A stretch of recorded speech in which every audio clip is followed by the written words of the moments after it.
Peggy 16. Sega.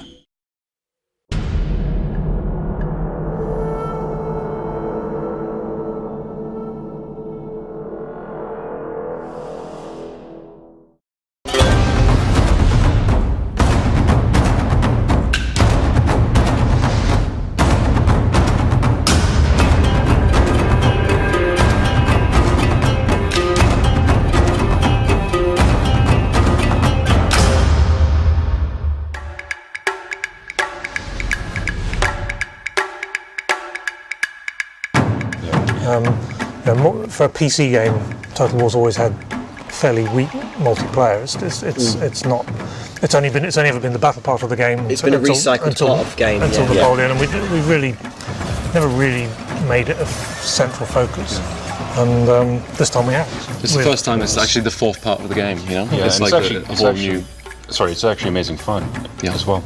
It has a longevity to it as well, which is not something we've had before. It's not just game modes multiplayed.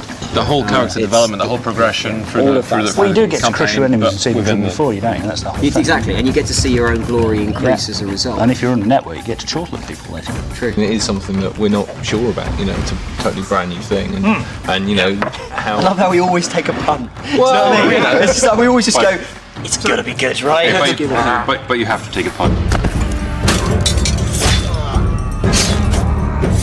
The first thing for us is we all know that the battles are fun, but they're 10 times more fun if there's context.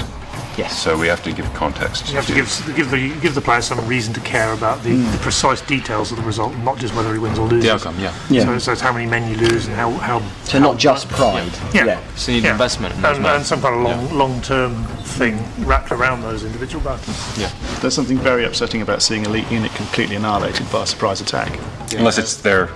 Unless it's there, at which point it's a bit like scalping someone and being like, the difference between picking a random elite unit from a list that you'll have in a second battle against an elite unit you've earned. You've looked after them. And that you've looked after. You've nurtured them. You've watched their skill points. And if you lose them forever. It's like anything else. If you give them something for free, you don't value it as much as something you've earned. Exactly.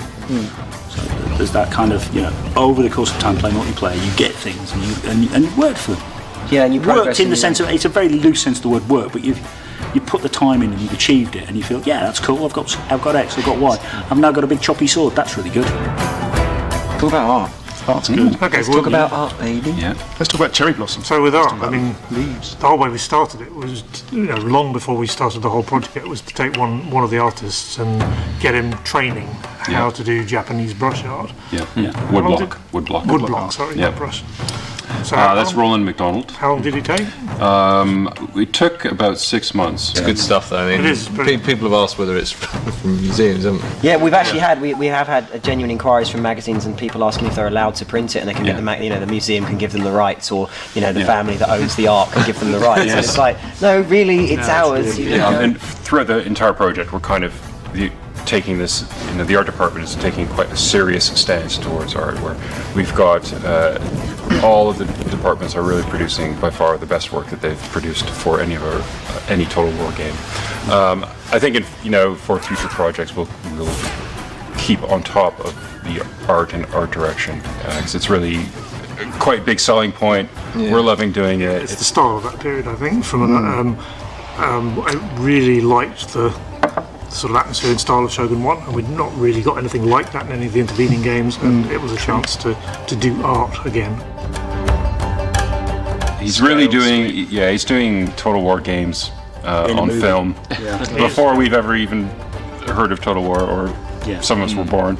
If you haven't watched Seven Samurai, you haven't been paying attention. He's got thousands of guys. He's portraying different emotions. It's all that sort of grand, isn't it, with the battle that's entirely silent until there's one gunshot and then the sound cuts in.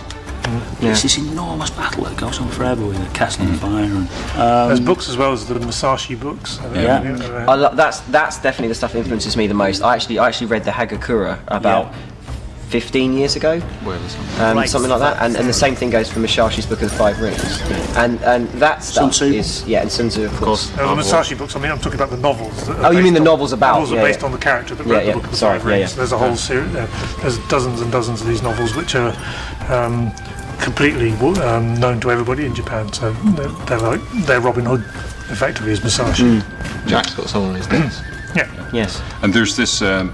I can't remember the name Jack is of the officially website. the holder of the most geeky thing I've ever seen done at CA. Right now, this is seriously geeky? right. Okay, this is super geeky. Okay, we're a company full of guys who like board games and make games about historical warfare. Okay, so this really has to take a title. And Jack, I actually once saw him creating a unit on screen. This was actually for Napoleon. He was creating a unit on screen for Napoleon, and he said something like, 17th Hussars didn't have brass buttons on the top point of their uniforms. Expelliarmus! And then deleted it. And I was like, I literally had to stop and tell him that was the most awesome piece of geek I've ever seen in my life.